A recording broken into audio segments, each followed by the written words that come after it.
बाँकेकी निर्मला कुर्मीको न्यायको लागि उनको हत्यारालाई कारबाहीको माग सहित आन्दोलन गरिरहेका रुबी खानको समूहको टिभी प्रस्तोताको रूपमा सर्को समर्थन गर्ने गृहमन्त्री रवि लामेछानेको प्रशासनले रुबी खानलाई पक्राउ गर्यो। लगातार धरनाको सुनवाई नभएपछि माइती घरबाट र्याली सहित अघि बढिरहेका बेला रुबी खानलाई गृह प्रशासनले बबर महलबाट पक्राउ गरेको हो। म कुनै प्रशासनिक झमेलामा पर्दिन, फोनको भरमा काम गर्नुपर्छ भनेर प्रहरीलाई निर्देशन दिने गृहमन्त्री आफ्नो कुरा सुनाउन आन्दोलन गर्नु पाउनुपर्ने नागरिकको अधिकार कुण्ठित गर्न किन लागे रहस्यमय देखिएको छ। नमस्कार, म शान्ति गिरी। यो हो न्यूज एट टुडे। राजनीतिक खिस्सातानीमा भने माघ 28 भित्र गरिसक्नुपर्ने राष्ट्रपति निर्वाचनको खिस्सातानी छ। नेपाली कांग्रेसले पनि राष्ट्रपतिमा जितको दाबी गर्दै उम्मेदवारी दिने तयारी गरेको छ। प्रधानमन्त्री प्रचण्ड भने सर्वसम्मत उम्मेदवारको खोजीमा छन्। आम निर्वाचन भन्दा फरक राष्ट्रपति निर्वाचनमा कसको कति छ सम्भावना, त्यसको निर्क्योल संघीय संसददेखि प्रदेश संसदको अवस्था र उनीहरूको मतभारमा निर्भर गर्छ। यसरी हेर्दा कुनै पनि दल यताउता हुँदा कुनै पनि उम्मेदवार विजय हुने सम्भावना हुन्छ। प्रतिनिधि सभाले सभामुख र उपसभामुख पाएसँगै राष्ट्रपति र उपराष्ट्रपति निर्वाचनको चर्चा हुन थालेको छ।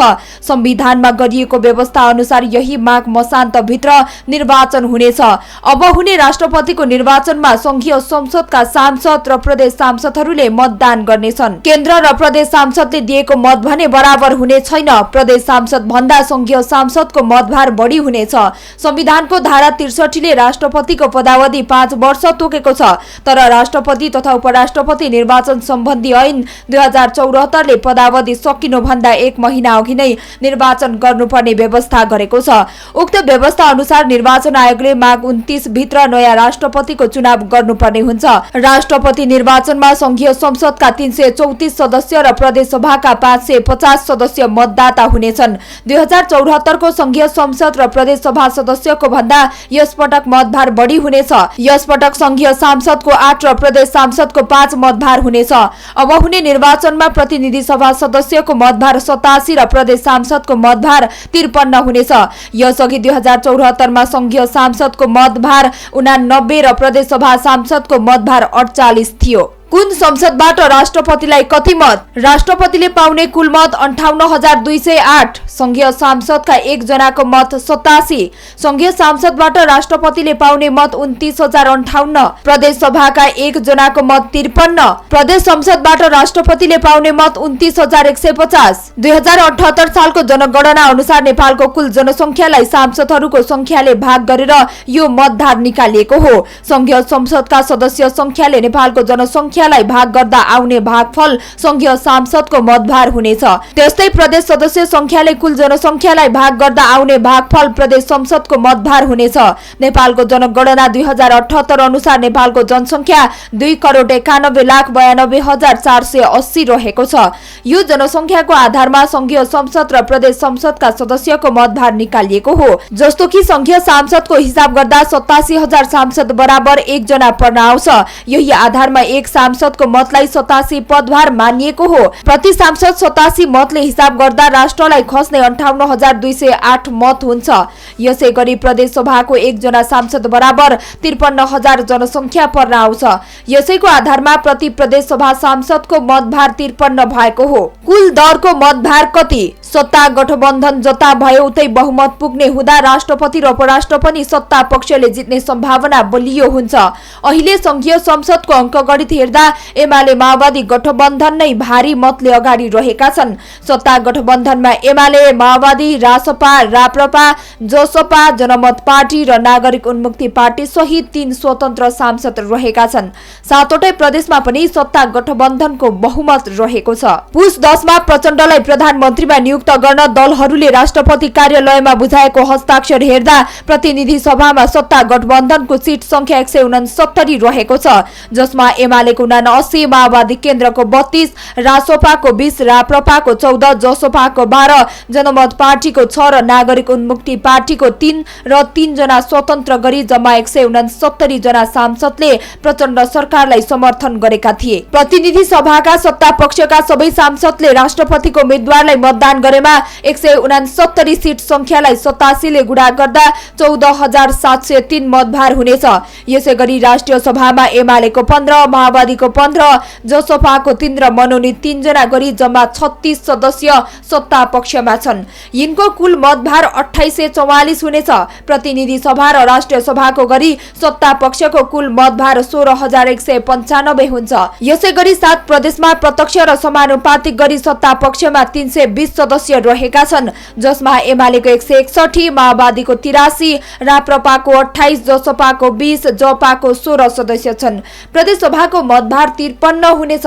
सत्ता पक्षको प्रदेश सभातर्फ मतभार 17,490 हुन्छ। त्यस्तै विपक्षी गठबन्धनमा कंग्रेसको 89, नेकपा एसको 10, लोसपाको 4, नेमकिपाको 1, राजमोको 1, स्वतन्त्र 1 सांसद गरी 106 सांसद रहेका छन्। नेमकिपाका सांसदले दुवै पक्षका उम्मेद्वारलाई मतदान गर्ने सम्भावना छैन। यदि एकीकृत र लोसपाले पनि कंग्रेसका उम्मेद्वारलाई साथ दिए 922 मतभार विपक्षीको हुनेछ। अहिलेकै गठबन्धन कायम रहेमा सत्ता पक्षले राष्ट्रपति निर्वाचनमा बाजी मार्ने देखिन्छ। राष्ट्रपतिमा एमाले र कंग्रेसबाट कसको दाबी? देशकै सर्वोच्च पद राष्ट्रपतिमा सत्ता गठबन्धनबाट एमाले दाबी गरेको छ। सत्ता सहयात्री दल माओवादी केन्द्रले कार्यकारी प्रधानमन्त्री लिएपछि राष्ट्रपतिमा एमाले दाबी गरेको हो। उपराष्ट्रपतिमा माओवादी केन्द्र र जसपाले दाबी गरेको छ। सत्ता घटक राप्रपा संवैधानिक राजतन्त्रको पक्षमा रहेकाले उपराष्ट्रपतिमा दाबी गरेको छैन। रासोपाले उपसभामुख पाएको छ। राष्ट्रपतिमा एमालेबाट वरिष्ठ उपाध्यक्ष ईश्वर पोखरेल, संविधान सभा अध्यक्ष समेत रहेका उपाध्यक्ष सुभाष नेम्बाङ, बागमती प्रदेशका पूर्व मुख्यमन्त्री तथा उपाध्यक्ष अष्टलक्ष्मी साक्य र उपाध्यक्ष युवराज गेवाली र अनुशासन आयोगका पूर्व अध्यक्ष अमृत कुमार बोहराको चर्चा छ। यसैगरी राष्ट्रपतिमा प्रमुख विपक्षी दल कंग्रेसले समेत दाबी गरेको छ। संसदमा तेस्रो दल माओवादी केन्द्रले प्रधानमन्त्री पाएको, दोस्रो दल एमाले सभामुख पाएकोले शक्ति सन्तुलनको आधारमा राष्ट्रपति आफूले पाउनुपर्ने कंग्रेसको दाबी छ। निर्वाचनपछि राष्ट्रपति, प्रधानमन्त्री र सभामुख तीनवटै पदमा लोभ देखाउँदा सर्वोच्च गुमाएको कंग्रेसले राष्ट्रपति पाउने आशमा प्रधानमन्त्रीलाई विश्वासको मत दिएको थियो। विपक्षी दलको समेत विश्वासको मत पाएपछि राष्ट्रपति तथा उपराष्ट्रपतिमा मध्यमार्गी उपाय अपनाउन प्रधानमन्त्री प्रचण्डले सत्ता समर्थित 10 दलको बैठक बोलाएका थिए। कंग्रेसलाई राष्ट्रपति दिन प्रचण्ड सकारात्मक भए पनि एमालेको असहयोगका कारण उनी अप्ठ्यारोमा परेका छन्। कंग्रेसबाट रामचन्द्र पौडेलको चर्चा चले पनि गठबन्धन भत्किएपछि उनी उठ्ने नउठ्ने बारे केही बताएका छैनन्। आम मानिसबीच कुनै पनि बेला लोकप्रियता हासिल गर्न र पाएको लोकप्रियता गुमाउन कुनै समय लाग्दैन। र्यापर बालेन अथवा बालेन्द्र शाह त्यही लोकप्रियताको आधारमा देशको राजधानी सहर काठमाडौँको मेयर समेत बने। मेयर बन्ना साथ उनले विभिन्न लोकप्रिय कार्यक्रमको घोषणा पनि गरे, तर उनले घोषणा गरेका ती कार्यक्रमहरू उनको कार्यकाल 9 महिना पुग्दा समेत कुनै ठोस उपलब्धिमा पुग्न सकेको छैन। आफूले धेरै विश्वास गरेर जिताएको मेयर कतै असफल हुने त होइनन् भन्ने मतदातालाई चिन्ता परेको छ। त्यसैले त अहिले बालेनको प्रत्येक अभिव्यक्तिको व्यापक आलोचना हुन थालेको छ। जनताको चासो र गुनासो सुन्ने अनि सम्बोधन गर्ने महानगर प्रमुख भएन भन्ने गुनासो बढेका बेला काठमाडौँ महानगरमा गत स्थानीय तहको निर्वाचनमा र्यापर बालेन शाहले मेयरमा आफ्नो उम्मेदवारी दिए। पाको उमेर, लामो राजनीतिक अनुभव बटुलेका उम्मेद्वारसँग नयाँ र युवा उम्मेद्वारका रूपमा बालेनको प्रतिस्पर्धा चल्यो। उम्मेदवारी घोषणा गरे लगत्तै बालेन महानगरका जनता र मिडियासँग बढी नजिकिए। उनले हरेक दिन जसो जनताका गुनासो सुन्ने र मिडियामाझ गएर आफ्ना एजेन्डाहरू सुनाउन थाले। ठाउँ ठाउँमा विभिन्न कार्यक्रममा गएर जनताका गुनासा सुन्ने र जनताले सोधेका प्रश्नको जवाफ दिन रुचाउन थाले। छोटो समयमा नै उनले मिडिया र जनतासँग बढाएको निकटता नै उनी मेयरमा विजयी हुनुको मुख्य कारण हो। अहिले भने तिनै मेयर बालेन जनता र मिडियासँग टाढा बनेका छन्। अझ भनौं उनी कसैले आफूसँग प्रश्न नै गरेको रुचाउँदैनन्। गत शुक्रबार राति मात्रै चलचित्र निर्देशक तथा कमेडी क्लब विथ च्याम्पियनका निर्माता विशाल भण्डारीले भत्काउन बाहेक बनाएको देखिएन भन्ने प्रश्न गर्दा मेयर बालेनले भण्डारीलाई व्यक्तिगत लान्छना लगाउँदै उनको व्यवसायमाथि उल्टो प्रश्न गर्दै कमेन्ट गरेका छन्। उनले निर्देशक भण्डारीको स्ट्याटसमा जवाफ दिँदै लेखेका छन्, तिम्रो सो पैसाको भोटले जितिन्छ, तिमी पैसा कमाउन आएको हौ, तिम्रो अस्तित्व पैसा बाहेक केही छैन, तिमी जस्तो बिकाउ मान्छेलाई जवाफ दिन जरुरी छैन।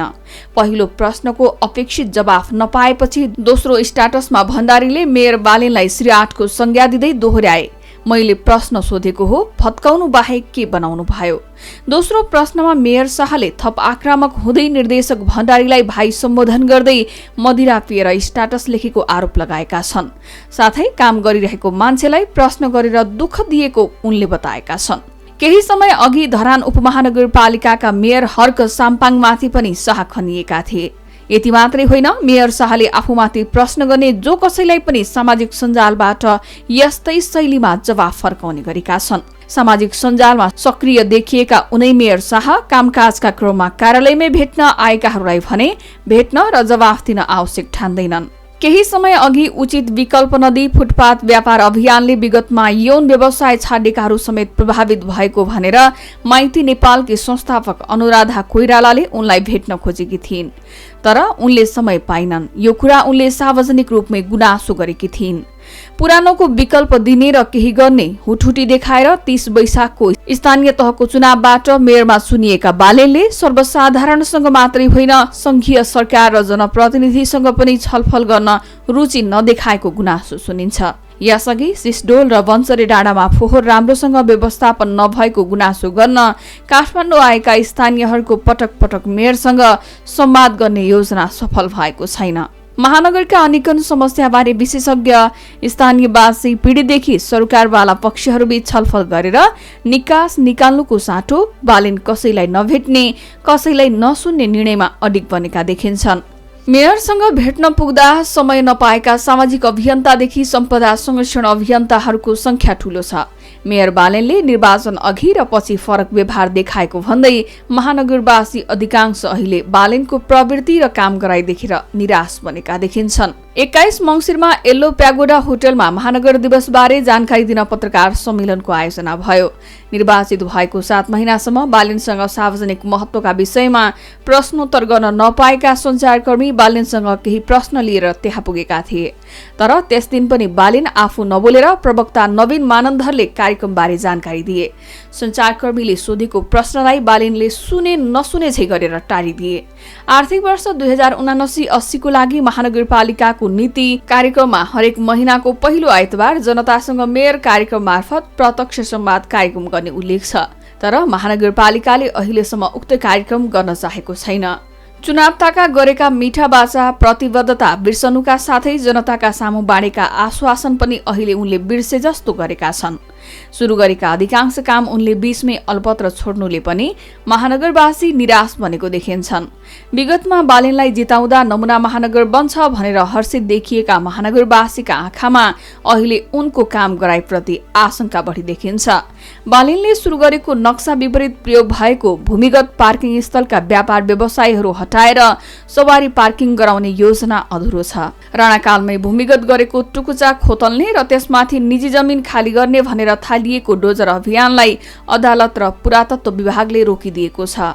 आफैले भूमि आयोगसँग समझदारी विपरीत नदी किनारका सुकुम्बासी हटाउन भन्दै थापाथलीमा चलाएको महानगरको डोजर अहिले थन्किएको छ। निजी प्रयोजनका शौचालयलाई सार्वजनिक प्रयोगमा ल्याउन प्रोत्साहन गर्ने नीति असफल जस्तै छ।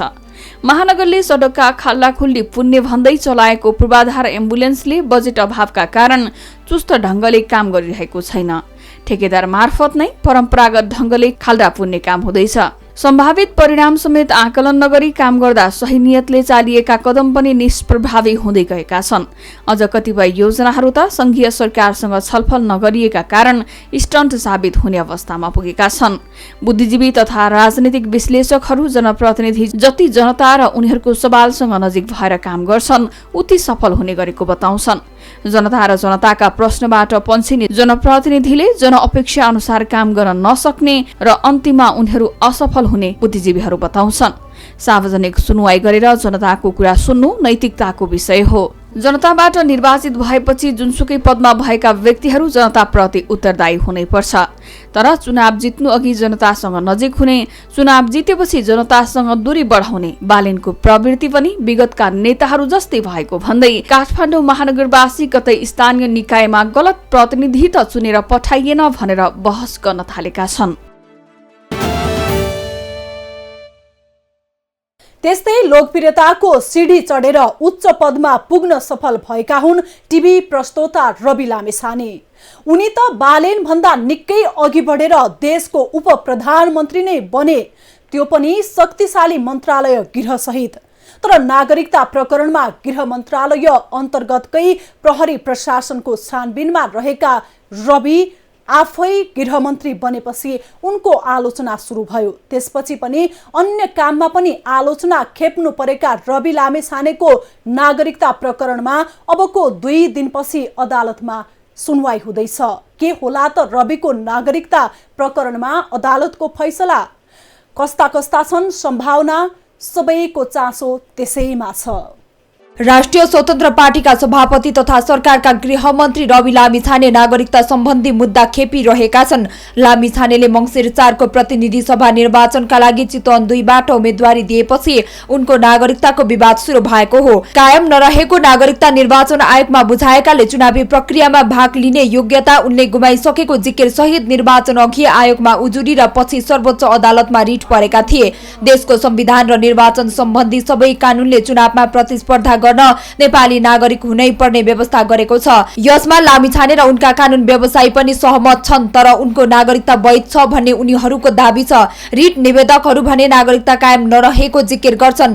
काठमाडौँ जिल्ला प्रशासन कार्यालयबाट 2050 फागुन 10 मा नेपाली नागरिकता प्राप्त गरेका लामिछानेले अमेरिका पुगेपछि त्यहीको नागरिकता र राहदानी लिएका थिए। उनले 2070 फागुन 9 मा त्यहाँको नागरिकता लिई फागुन 21 मा अमेरिकी राहदानी पनि प्राप्त गरेका थिए। 2071 जेठ 22 मा अमेरिकी नागरिकका रूपमा गैर पर्यटन नाता भिसामा नेपाल आएका उनले यतै काम गर्न थाले। नेपाली मिडियामा उनको पहिचान स्थापित पनि भयो। त्यसैबीचमा उनले श्रम स्वीकृति नलिई काम गरेको भनेर 2075 को सुरुमै प्रेस काउन्सिलले कारबाही प्रक्रिया पनि सुरु गरेको थियो। नागरिकता र श्रम स्वीकृति बारे निरन्तर प्रश्न उठेपछि लामिछानेले 2075 जेठ 4 मा अब सदाका लागि नेपालमै बस्ने घोषणा गर्दै अमेरिकी नागरिकता र राहदानी त्यागेको सार्वजनिक घोषणा गरे। उनले अमेरिकी कागजपत्र काठमाडौँ स्थित अमेरिकी दूतावासमा बुझाएको र अमेरिकी स्टेट डिपार्टमेन्टले उनको निवेदन स्वीकार गरेको लिखित जानकारी असार 6 मा अध्यागमन विभागलाई दिए। तर त्यतिन्जेल उनको नागरिकता र राहदानी त्याग गर्ने प्रक्रिया पूरा भइसकेको थिएन। असार 14 मा मात्रै अमेरिकी स्टेट डिपार्टमेन्टले उनको निवेदन स्वीकार गर्यो। नेपाली नागरिकले विदेशी नागरिकता लिएमा नेपालको नागरिकता रद्द हुने र चाहेको बखत फेरि नेपाली नागरिकता प्राप्त गर्न सक्ने कानूनी व्यवस्था छ। नागरिकता ऐनको दफा 10(1) मा भनिएको छ, कुनै नेपाली नागरिकले आफू खुसी कुनै विदेशी मुलुकको नागरिकता प्राप्त गरेपछि निजको नेपाली नागरिकता कायम रहने छैन। लामिछानेले अमेरिकी नागरिकता लिएको मिति 2070 फागुन 9 देखि उनको नेपाली नागरिकता कायम नरहेको स्पष्ट बुझिन्छ। तर 2075 मा अमेरिकी नागरिकता त्यागेपछि स्वतः पूर्ववत नेपालको नागरिक भएको विश्वास र दाबीमा लामिछाने छन्। उनले सर्वोच्च अदालतमा पेश गरेको लिखित जवाफमा पनि विदेशको नागरिकता त्यागेपछि नेपालको पुरानो नागरिकता स्वतः क्रियाशील भएको दाबी गरेका छन्। लामिछानेको भनाइमा पनि उनले 2070 फागुन 9 मा अमेरिकी नागरिकता लिएपछि उनको नेपाली नागरिकता कायम थिएन। अमेरिकाको डिपार्टमेन्ट अफ स्टेटले दिएको कागज अनुसार 2075 असोज 14 देखि उनी अमेरिकी नागरिक रहेनन्। तर यही बीच अमेरिकी पासपोर्टमा नेपालको भिसामा बसोबास गरिरहेको बखत 2072 जेठ 13 मा उनले पुरानै नागरिकताको विवरण अनुसार नेपाली राहदानी निकालेको पनि स्वीकारेका छन्। लामिछानेले सर्वोच्च अदालतमा बुझाएको लिखित जवाफ र अध्यागमन विभागले गृह मन्त्रालयमा गरेका पत्रचारहरूमा यस्तो विवरण देखिन्छ। लामिछानेले बुझाएका कागजात अनुसार उनले एकैपटक नेपाली तथा अमेरिकी नागरिकता र राहदानी प्रयोग गरेको देखिन्छ, जसलाई नेपालको कानूनले कसूर मान्छ। यो कदम विरुद्ध गृह मन्त्रालयमा पनि उजुरी परेपछि अनुसन्धान गर्न नागरिकता तथा राष्ट्रिय परिचय व्यवस्थापन शाखाले मङ्सिर 12 मा काठमाडौँ जिल्ला प्रशासन कार्यालयलाई पत्रचार गरेको थियो। त्यसै दिन प्रशासन कार्यालयले जिल्ला प्रहरी परिसर काठमाडौँमा पत्र पठाएको थियो। आफ्नो नागरिकता र राहदानी दुरुपयोग सम्बन्धी अनुसन्धान गरिरहेको प्रहरीको तालुकवाला मन्त्रालयको नेतृत्वमा स्वयं लामी छाने नै पुगेपछि अनुसन्धान रोकिएको छ। बुधबारदेखि हुन लागेको पूर्ण सुनवाई सकिएपछि संवैधानिक इजलासले यो मुद्दाको अन्तिम आदेश गर्नेछ।